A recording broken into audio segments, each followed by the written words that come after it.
بسم اللہ الرحمن الرحیم۔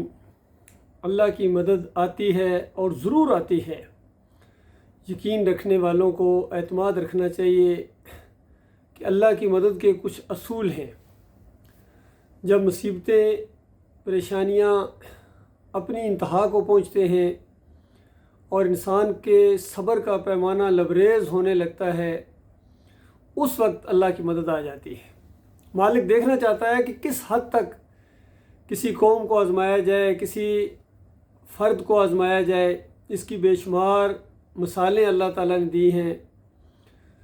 سورہ یوسف کے اندر اس کی بہترین مثالیں ہیں، اور آخر میں نتیجے کے طور پر، خلاصے کے طور پر بیان کیا کہ یہ ہماری سنت رہی ہے کہ جب رسولوں کو ہم نے آزمایا، ان کے ماننے والوں کو ہم نے آزمایا، اور جب پریشانیاں اپنی انتہا کو پہنچ گئیں اور رسولوں نے یہ گمان کیا کہ اب تو بہت زیادہ معاملہ ہو گیا ہے، اور اب یہ جو ہمارے مخاطبین ہیں یہ تو اور زیادہ سمجھیں گے کہ ہمارے ساتھ جو وعدے کیے گئے تھے وہ جھوٹے ہیں، اور کہیں یہ مومن بھی اس فتنے میں نہ پڑ جائیں۔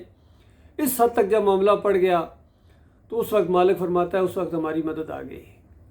خود یوسف علیہ السلام کے اوپر کتنی پریشانیاں آئیں، جیل کے اندر کس طرح ان کو آزمایا گیا، کتنی سختیاں ہوئیں، اور جب وہ اپنی گویا انتہا کو پہنچی تو پھر اللہ تعالیٰ نے ایسا ایک ماحول بنا دیا کہ وہاں سے عروج شروع ہو گیا۔ خود نبی علیہ السلام کے اوپر دیکھیے کتنے سخت وقت آئے، مکہ کے اندر کتنی مصیبتیں تھیں، مشکلات تھیں۔ تو پھر طائف جب گئے ہیں تو وہاں پتھر مارے گئے، خون سے جسم لہو لہان ہو گیا، اور اس کے بعد اللہ تعالیٰ نے ایسا راستہ کھولا کہ مدینے کی طرف ہجرت کا معاملہ شروع ہو گیا، اور اللہ تعالیٰ نے اس طرح مدد کی۔ تو دیکھیے آج کے دور کے اندر بھی مسلمانوں کا ایک ایسا عجیب و غریب ماحول بن گیا ہے کہ ان کی ذلت اور خواری اپنی انتہا کے اوپر پہنچ گئی ہے، اور ہر طرف یہ پریشانیاں ان کے ساتھ، کوئی راستہ ان کو نظر ہی نہیں آتا ہے۔ تو اب ایسا لگتا ہے کہ وہ ماحول بنا ہے، اللہ نے پھر توحید کی دعوت اٹھائی ہے، مالک پھر ان کو اٹھانا چاہتا ہے، مالک پھر ان کو قیادت دینا چاہتا ہے پوری دنیا کے اوپر۔ اس دین کو مالک غالب کرے گا، اس کا وعدہ ہے، سچا وعدہ ہے، اور وہ ماحول بنتا جا رہا ہے، حتیٰ کہ بظاہر جو یہودی طاقتور نظر آ رہے ہیں اور ان کی ریاست جو ہے مضبوط ہوتی چلی جا رہی ہے، اصل میں ان کو اکٹھا کیا جا رہا ہے تاکہ دی گریٹر اسرائیل ان کا گریٹر گریو یارڈ بنے، اور اس کے بعد عیسیٰ علیہ السلام کا جب نزول ہوگا اس سے پہلے آدھی دنیا مسلمان فتح کر چکے ہوں گے۔ مومنوں کی بات ہو رہی ہے، جو مخلص مومن ہوں گے، جو توحید کی دعوت لے کر اٹھیں گے، رد شرک کریں گے اور طاغوتوں کی نشاندہی کریں گے، ان کے ذریعے اللہ تعالیٰ رنگ جہاں بدلی کرے گا۔ باقی عرس کرنے والے، میلے کرنے والے، ڈول اور ڈمکے کرنے والے، پنڈارے بانٹنے والے، چمٹے بجانے والے، چادریں چڑھانے والے، پیری مریدی کرنے والے، امام زامن باندھنے والے یا تعویذ باندھنے والے، اور فرقوں میں بٹے ہوئے، ان کے ذریعے اللہ تعالیٰ کوئی خیر نہیں لائے گا۔ یہ تو خود شر کا میور بنے ہوئے ہیں۔ آج یہ جو مسلمان ہیں جتنے پوری دنیا میں پائے جاتے ہیں، یہ خیر الامت نہیں بلکہ شر الامت ہے، بالکل بدترین قسم کے لوگ ہیں اس زمین کے اوپر، کیونکہ انہوں نے اللہ کے ساتھ غداری کی ہے، انہوں نے کلمے کے ساتھ غداری کی ہے، انہوں نے قرآن کے ساتھ بے وفائی کی ہے۔ قرآن الحمدللہ سے لے کر والناس تک ایک ہی مسئلہ بیان کرتا ہے۔ دیکھیے سورہ فاتحہ سب سے زیادہ پڑھی جانے والی سورہ ہے، اور اس کے اندر اللہ کی حمد و ثنا بیان ہوئی ہے، پھر اللہ کے ساتھ عہد و پیمان کیے گئے ہیں۔ مالک نے یہ دعا سکھائی ہے کہ میرے بندو اس طرح میرے ساتھ تعلق قائم کرو، اس طرح میری حمد و ثنا بیان کرو، پھر عہد و پیمان باندھو، کہو ایاک نعبد و ایاک نستعین، اے اللہ ہم صرف تیری بندگی کرتے ہیں، کرتے رہیں گے، صرف تجھ سے مدد مانگتے ہیں، مانگتے رہیں گے۔ تو اس کے بعد بتائیے کوئی گنجائش رہتی ہے یا علی مدد کی، یا رسول مدد کی، یا غوث مدد کی؟ کیوں پکارتے ہیں یہ؟ ان کو کس نے حق دیا ہے؟ اور عام عوام تو معذور سمجھے ان کو، کیونکہ ان کے علماء نے ان کو شرک کا یہ انجیکشن دیا ہے۔ کل میں ایک بیان سن رہا تھا، تقی عثمانی صاحب کا اندازہ لگائیے، تقی عثمانی صاحب بیان دے رہے ہیں اور بڑے یقین کے ساتھ اس طرح زور دے کے بیان کر رہے ہیں، اور فضائل اعمال زکریا صاحب کی کتاب، تبلیغی جماعت والوں کی کتاب کا بھی حوالہ دے رہے ہیں۔ وہ کہتے ہیں کہ جامی صاحب بڑے بزرگ گزرے ہیں، اوئے ہوئے ہوئے ہوئے ہوئے، بڑے بزرگ گزرے ہیں جی۔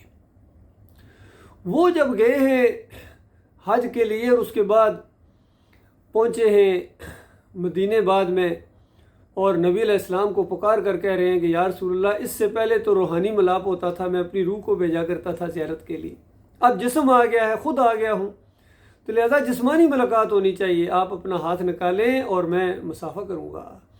پھر تقی عثمانی صاحب کہتے ہیں کہ بے شمار ہزاروں لوگوں نے اس منظر کو دیکھا، اور جو فضائل اعمال ہے اس کے اندر تو یہاں تک لکھا ہوا ہے کہ ہزاروں لاکھوں لوگوں نے دیکھا اس کو، اور اس میں عبد القادر جیلانی بھی موجود تھے، اندازہ لگے 90,000 کا کہتے ہیں مجمع تھا وہاں۔ اس طرح انہوں نے جھوٹ بولا اور لوگوں کو گمراہ کیا۔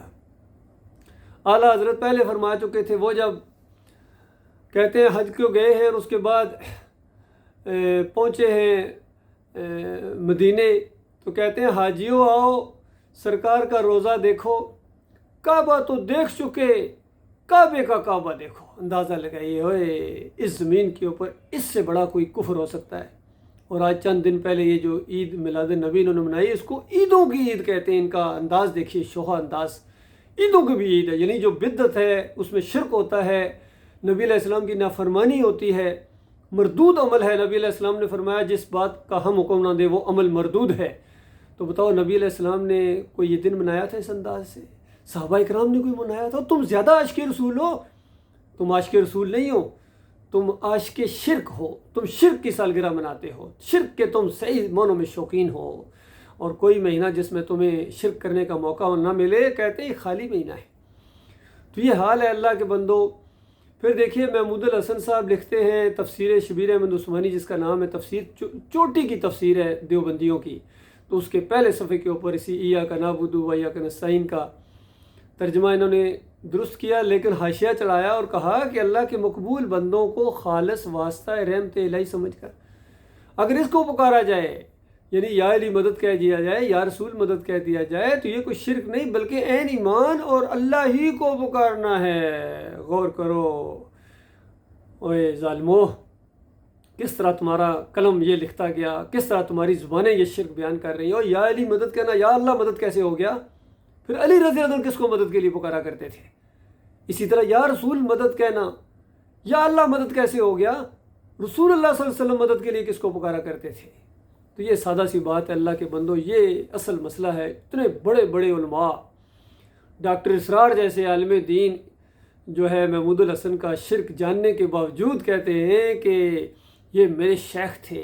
اسی طرح شاہ ولی اللہ کی کتنی شرکیہ باتیں ہیں، ان کو دیکھنے کے بعد، پڑھنے کے بعد، ان کو بیان کرنے کے بعد ڈاکٹر اسرار کہتے ہیں یہ عقیدے ہمیں قرآن و حدیث سے تو نہیں ملے، لیکن شاہ صاحب کو کیسے جٹلائیں، یہ بذات خود کہتے ہیں میرے لیے سند ہیں۔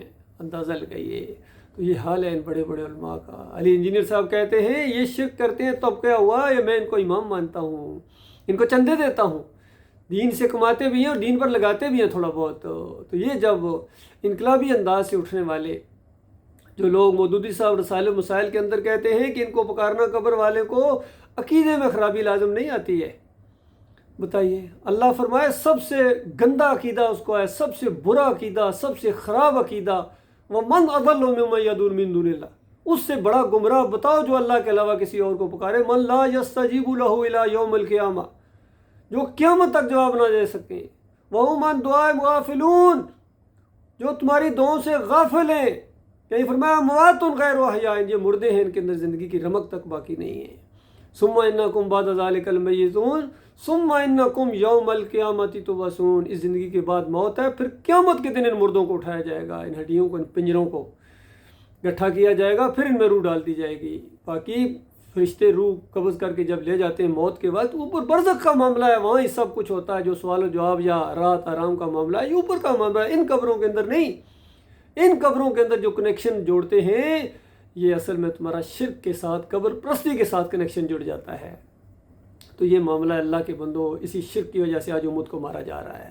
اندازہ لگائیے، یہ اندر گھس کے مارتے ہیں، چاہے ہندو ہو اور چاہے اس سے پہلے امریکنز ہیں، ملک کے اندر آ کے آپریشن کیا، کوئی ان کو پوچھنے والا نہیں، کوئی روکنے والا نہیں۔ اور ابھی قطر میں جو ہوا ہے، اس سے پہلے ایران میں حملے ہوئے ہیں، سب کچھ ان مسلمانوں کی وہ درگت بنی ہوئی ہے، وہ ذلت اور خواری ان کے ساتھ چمٹا دی گئی ہے اسی شرک کی وجہ سے۔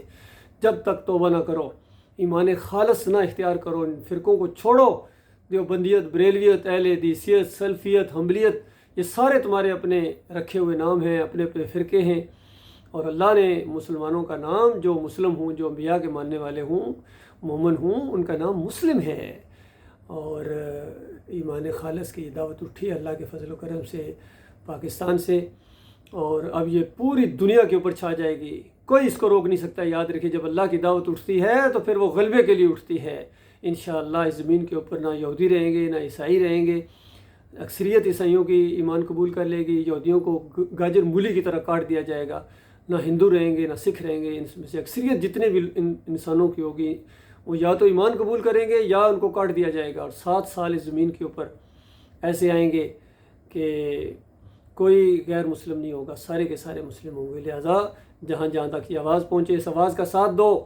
یہ آپ کے اپنے رب کی بات ہے، آپ کے اپنے آخری رسول محمد صلی اللہ علیہ وآلہ وسلم کی بات ہے، توحید کی بات ہے، اور ان کا یہ انداز تھا۔ صحابہ کرام اس طرح اٹھے تھے، پھر انہوں نے کسی کی پرواہ نہیں کی تھی، آخرت کی بازی کھیلی تھی۔ اللہ تعالیٰ نے اپنے مومن بندوں کے لیے وہ کچھ تیار کر کے رکھا ہوا ہے کہ آج کسی کے وہم و گمان میں بھی نہیں آ سکتا ہے، اور اس بات کے انکاریوں کے لیے وہ عذاب تیار کر کے رکھا ہوا ہے کہ وہ بھی کسی کے وہم و گمان میں نہیں آ سکتا ہے۔ چند دنوں کا یہ معاملہ ہے۔ اللہ کے بندو، اپنے مالک کی بات کی طرف آؤ، قرآن کو پڑھو، خود ترجمے کے ساتھ پڑھو۔ کتنے ظالم ہیں یہ مولوی، کہتے ہیں ترجمے کے ساتھ پڑھو گے تو گمراہ ہو جاؤ گے، خود نہ کہتے خود نہ پڑھنا، کسی استاد۔ اور استاد کون ہیں؟ ان کے استاد یہی ہیں جن کا تقی عثمانی، کوئی رفیع عثمانی، کوئی فضل الرحمان، کوئی خلیل الرحمان، کوئی منور سلطان، یہ استاد ہیں، یہ امام ہیں، مقتدی بننے کے لائق نہیں ہیں۔ یہ معاملہ ہے اللہ کے بندوں، چاہے مکی ہوں، چاہے مدنی ہوں، چاہے جامع ازہر کے پڑھے ہوئے ہوں، چاہے دیوبند کے پڑھے ہوئے، سارے کے سارے شرک کے دائی ہیں۔ اللہ تعالیٰ ان کے فریب سے ہمارے بھائیوں کو اپنی پناہ میں رکھے۔